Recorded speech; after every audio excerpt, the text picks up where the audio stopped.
colonoscopies. When should you get them and what should you expect? That's what we're going to be talking about in this video. And at the end, we're going to give you some pointers on our experience.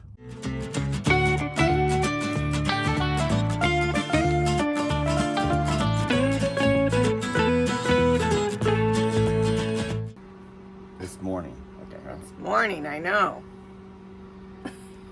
Good morning. Welcome to Tigner Adventures. So this is our exciting day. This is our day that we are leaving for Phoenix and to get colonoscopies. That's our great adventure. That's our great adventure for this video. There's highs and there's lows. Yeah, it's going to be interesting. So we're just going to tape some of the different things that we have to do to prep. And we're driving our rig up to Phoenix. So anyway, the first thing is that we got a bathroom near. Yeah. First thing is that we have to actually do the solution and everything and have it chilling so that when it's time to take, which is supposed to be like 4 o'clock or 4:30 this afternoon, supposed to start drinking this solution. And so anyway, that's kind of the general idea. We'll get into a little bit more when we actually look at the instructions a little closer. But right now, the first thing on the instructions said to mix the solution with lukewarm water. Well, I didn't look at the temperature last night, but I think it was like about 46 or 50 degrees. And so our water containers sit outside, so they're cold. So the microwave's running right now, heating up water to try to get the gallon of water we have to use to be lukewarm. So that's our first thing that we're doing today. It'll be fun. So That's what they said. I get mine tomorrow, so Ninette gets to relax today, and then she has to start her prep tomorrow because she's doing it on the next day. Yeah, so that's going to be interesting. So, all right, we got to take a step back here for just a minute. So I want to go back to the start of the whole procedure, and that is 7 days before your appointment. You have to stop taking all your supplements, vitamin E specifically, and things like that. You can't take any of that. And then 5 days before the procedure, you've got to stop taking any high fiber or eating any high fiber foods and things like that. So that's what I've been doing. So it's now been 1 week. Well, tomorrow I guess will be 1 week or whatever. But anyway, so now I'm going to do the prep.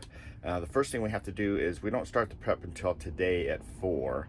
And this is the prep that I'm using. Now, when we get done with mine, then we'll show you what the prep is for Ninette. It's a little different. She chose a different solution, so we'll get feedback from both of them here.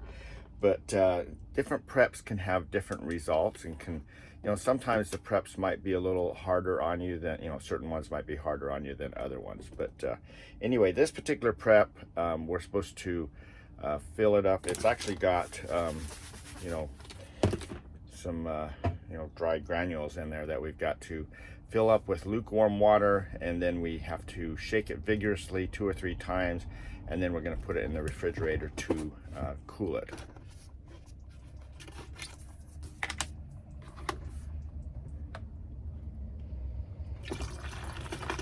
Oh, watch out. I'm pouring it. Yeah, I'm pouring it in there. Are you helping me? Oh. Are you helping? You're really curious of what this is all about, huh? Yes, you are. All right, we are completely full. I've shaken up really good. There is actually a fill line right here, so that's how much water I've put in there. It looks like it's completely dissolved. It took a little bit. When it said shake vigorously, I had to do that several times. Well, we have arrived at our spot in Phoenix. You can see Ninette's right there taking a picture of the sunset, and Tansy's checking out the yard. This is a Boondockers Welcome site. We're in the backyard of this host. We have a perfect view of this little pond out here. There's lots of water throughout this community. It just kind of goes back and forth. Not a bad place to hang out for a couple days while we do our prep work and everything. So this will be pretty good. Oh, we're meeting the neighbor's dog. Just found Tansy. So hi, Tansy. I don't like dogs. I don't like barking dogs either. You don't like barking dogs? Because I don't like water either. Oh, you don't like water either. Wow, you Water just on have a both really sides. tough issue here, don't you? It's actually 4 o'clock is when I'm supposed to take this exciting laxative. So take 2 of these, and then at 6 o'clock, so 2 hours from now, then I'll start drinking that solution. Okay, we are now at 6 o'clock, so it's been 2 hours and things have been happening. In fact, unfortunately, our ex-friends, they sent us a message saying, asking us how the Niagara Falls was working. So now we can't ever go to Niagara Falls, so that's why they're ex-friends. They just ruined it. Well, maybe not, but anyway. So now it's time to do this. So I have to drink half of this now. So in 8-ounce cups every 15 minutes until the half is gone. And they do give you this little flavor packet. So, hey, cool. So I have put this in there. Oh, I kind of ripped off the lemonade. So it's a lemon flavor packet. So hopefully it'll make it taste okay. But anyway, that's what we're going to be doing for the next little bit. And then at 1 o'clock, I have to get up 1 a.m. This is a weird prep, but at 1 a.m. got to get up at 1 o'clock and take 2 more of those laxatives. And then at 1:30, drink the rest of this fluid. So anyway, I don't know. I was talking to the lady that was telling me about this, and it's like, man, I'm going to be super tired. She goes, yeah, but you get a really good nap during the procedure. So okay, we have completed the first round, and it actually wasn't that bad. I'm starting the second round, so I got to take 2 more of these laxatives. They are sugar-coated little pills, so those aren't bad to actually take, and they're really small. I have to drink the rest of this, so I've already filled up a glass. This is that lemony tasting. It's surprisingly tastes fine. I mean, so it's not bad at all. So anyway, we're going to go ahead and do this, and then we'll be ready first thing in the morning to head to the hospital. Well, good morning. We are at the hospital. A little bit of Phoenix driving, but hey, we're here and we are going to go get checked in, and we're ready for this procedure. She's nervous for me. And just like that, it's all over. Yay. Big Relief. Big relief, yes. So the results. So we do have some polyps. And so I'm currently 65 and I've got 2 polyps. She's 62 and she's got 3. They found polyps with her before. So when should you start getting tested? Well, according to them, oh, I messed your phone up. At the age of 45, that's the new norm for being tested now.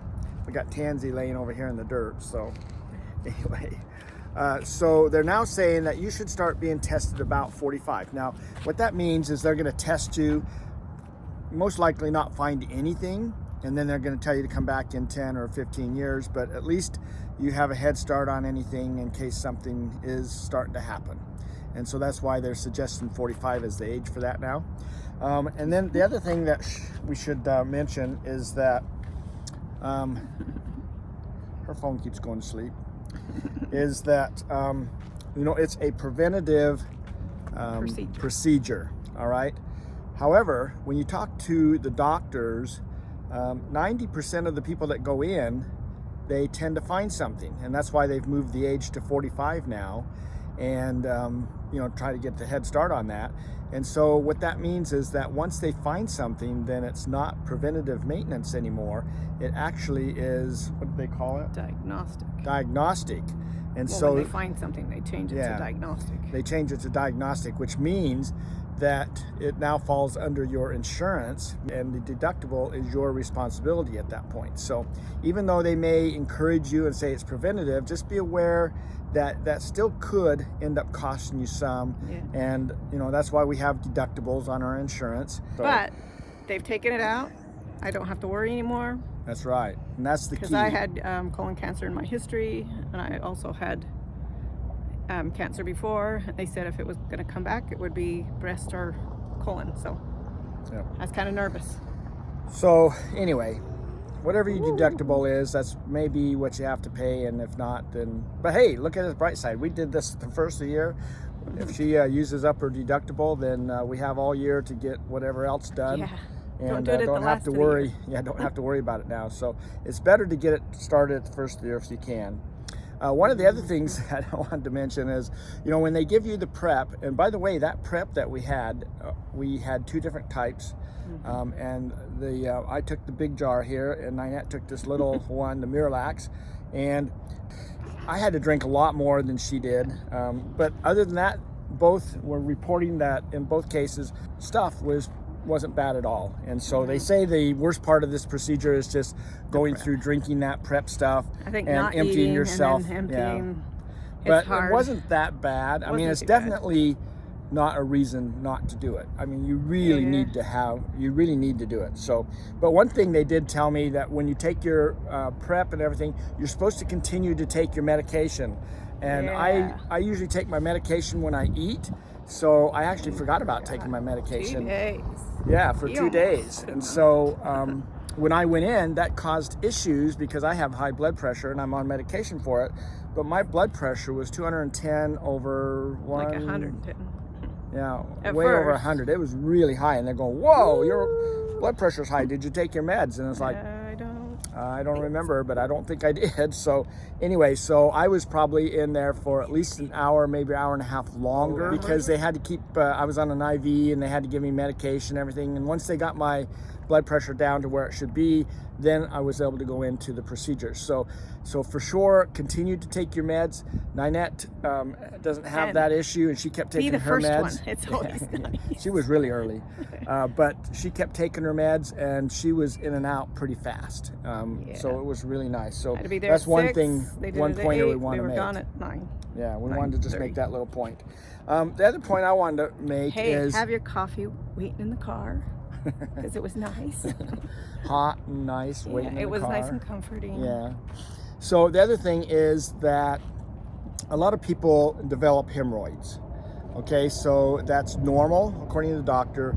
It's normal that you have hemorrhoids. So don't be embarrassed about it. A lot of people do. However, if you force the prep, then you may have some issues with your hemorrhoid, irritation, things like that. So my little note on that was don't force it. It's going to come out no matter what, okay? But you don't have to try. I kind of went in early and I thought, well, I'm just going to start pushing and pushing. That didn't work as good. You don't need to do So you don't need to do that. Everything comes out in the end just fine. So don't do that. also, Relax and enjoy it. because the acids in your stomach are very hard on your little skin. You'd use Vaseline or coconut oil. That's our Because other pointer. It's gonna hurt if you It's don't. good to put And that on your butt. And the other thing is that if you are using the toilet paper a lot more, and so that's irritating also. I think the toilet paper is soft, but man, I'll tell you, after you use it a few times, it's kind of like having those nice soft Kleenexes, and you have a cold or something, and you're trying to blow your nose constantly, and it irritates your nose, it gets all red. Well, that's basically what's happening to your butt. I started your nose running. So anyway, those are our pointers. It's really a procedure that you should really have done, and it's really not that bad at all. It actually, even going even in. if you have to travel, Yeah, we traveled from Yuma to take Phoenix. our house. We enjoyed the Yuma, trip. you couldn't get in. I was yeah. overdue. I couldn't get in last year. Can't get in this year. So he's like, Yeah. let's just go to Phoenix. But whatever, that's And part of the thing with Phoenix the has- RV on the road. Phoenix has a very nice Banner University. They were very, very good. Teaching university. Everyone was super nice. We couldn't say any No. 5 stars. Yep.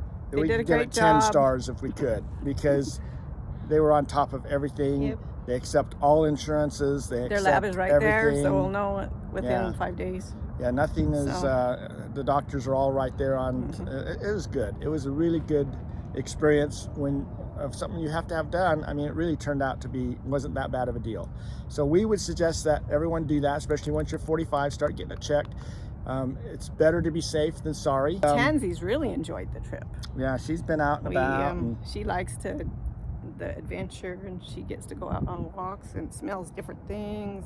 Yeah. Our boondockers welcome were very nice, and we stayed at 2 different boondockers welcomes. Both of them are very nice. And out boondocking. Quartzsite. So we're going to be, just to give you a heads up here, this is the start in January. So January, February are big months in Quartzsite. We're going to our one of the videos that we're going to have coming up. I think it's going to be our next video. Otherwise, we're going to have a health video coming up. We got that coming up too. But we're going to be one. We're going to be talking about health insurance. This other one, we're going to be talking about all the cool places around Quartzsite that you can boondock, and we'll show you videos of all of those. So anyway, that's what's coming about. In the meantime, we appreciate you watching this. Hopefully this was helpful for you. If it was, please give us a thumbs up. If you haven't subscribed to our channel, then please subscribe and let us know, some of your comments, what you want us to be looking at, and some of the things that we should be aware of, because this is a learning experience on both sides of the camera. So anyway, but for now, we'll just say our goodbyes. Hope that we'll see you down the road somewhere, and if not, it'll be on our next video. But take care. Bye.